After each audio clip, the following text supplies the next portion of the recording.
Right, ladies and gentlemen, welcome to the river, and we are immediately greeted by an M1 carbine and likely a Car 98K by. Very creative in how to present this. That is actually already a very good plus in my book. Unfortunately, I also have to say this is already a very open area, so in terms of survival, this map is not going to be very difficult. It doesn't really need to be a difficult map. It is just that, like, for survivability, that is going to drag the map just a slight little bit down. All right, I'm going to try and speed run through this starter portion of this map again, like I did last time, because I don't want this first part of the game to be dragged out too much.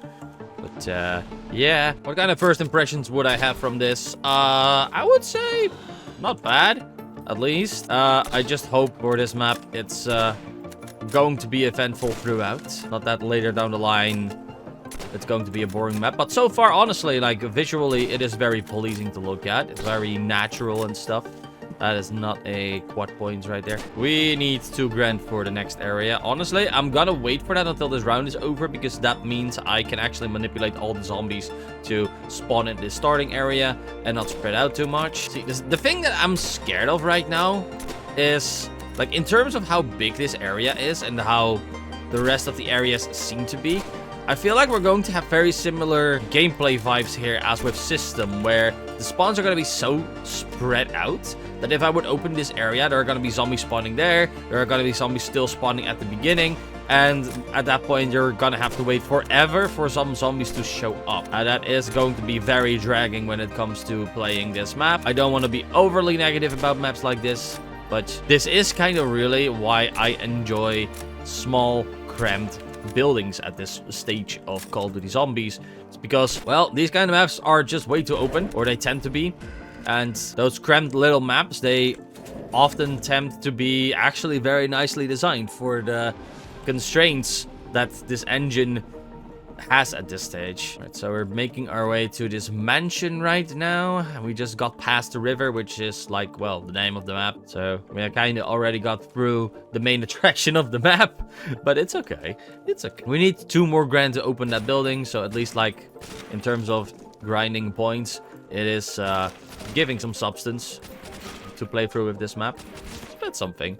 I will say it's making good use of the Nocturne Totem assets right here. Like, we still have the Nocturne Totem background. We have the fog.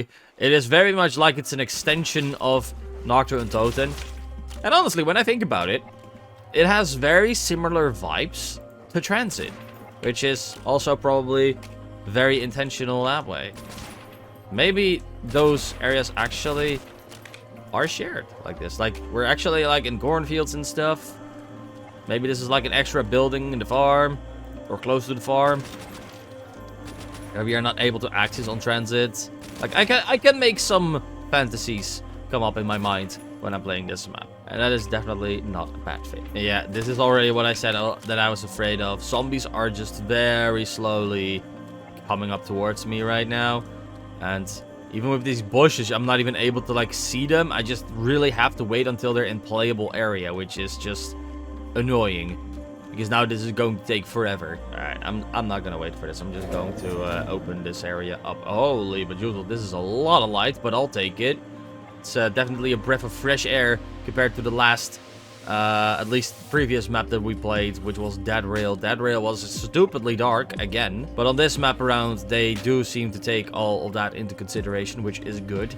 There's a mystery box over here.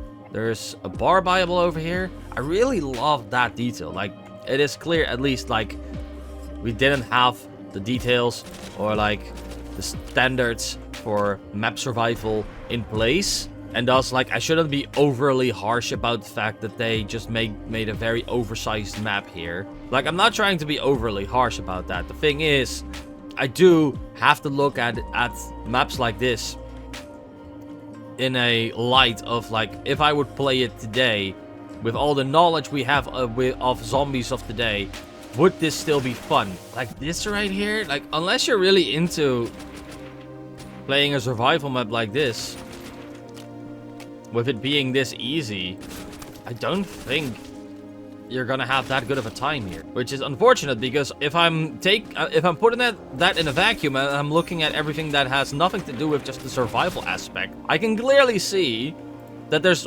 heart and soul put into this map. It is just really like modern zombies, and with modern zombies, I really just mean whenever we established what is actually good, what is bad in zombies, which we clearly haven't done here yet. This doesn't really age very well. There's just way too much to run around, and that running around, that training is just not good. All right, this upstairs area does, like, even with the lighting, I'm gonna be honest, like, this map does a very good job with the lighting and stuff. Like, in terms of design, this is a really good map. No sugarcoating around that, like, or reverse sugarcoating, if I'm going to call it. That's a Magnum right there. And I'm definitely going to take that. Thank you. Is there anything else that is worth checking out here? There are a lot of zombie spawns as well. Another mystery box. And a PTRS. I'm not going to take PTRS because that is actually not that good. I mean, it's a good sniper. You know what? When I keep thinking about it, let's take this thing. That is almost too good to not take. Wow. I'm very immobile right now, though. Like, I have both an MG42 and I have a PTRS. But you know what? I don't really need speed on this map. I think it's actually good for me to have this kind of setup to actually get some challenge increase here. Because, well, this map is going to be way too easy otherwise. I think I checked everything out upstairs there. So I think all I really need to do at this point is open the next area, which I'm guessing is $2 grand to open up. Yeah, that's $2 grand. I had a feeling. But something interesting that I can do now. Yeah, look at that. That's the feeling I already had. Because there's so much distance. Like, the PTRS is the most broken gun I can take. In any case, we can move on. Open the next area. We have another mystery box. That is getting pretty interesting with these kinds of maps. The sniper cabinet may be remotely interesting. I can't even buy it. What? I'm overqualified for this map, dude. And now you're going to tell me that that sniper cabinet isn't buyable right now? What the frick, dude? Well, I'll wait a couple of rounds, see if I... What? Okay, so there's a ray gun in that thing. What? I'm very conflicted by this map. I'm just noticing I'm very conflicted.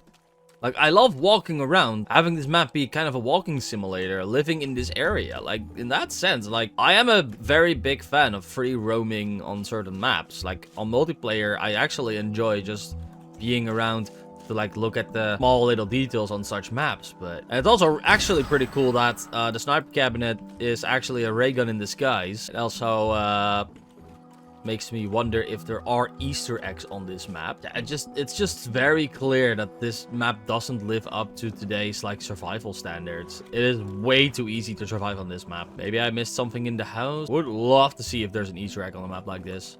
I mean, we have seen so far that the Easter eggs are possible in this era. Although I gotta keep in mind, like, the Easter egg that we just discovered is a very rare occasion. But I want to give it a proper shot, see if maybe in these rooms somewhere or anywhere else there just might be a hidden teddy bear or something. I don't even know. It would be very genius to, like, try and hide something here. I just don't think the probability of that being the case is very high. And I think we've basically seen everything that this map has to offer, so I'm just gonna die here.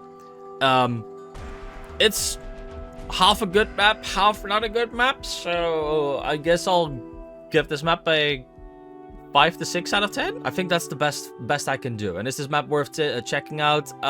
Kinda not. It's cool to wander around, but once you've wandered around, like, the survival challenge is just not it. That's all. Have a good day.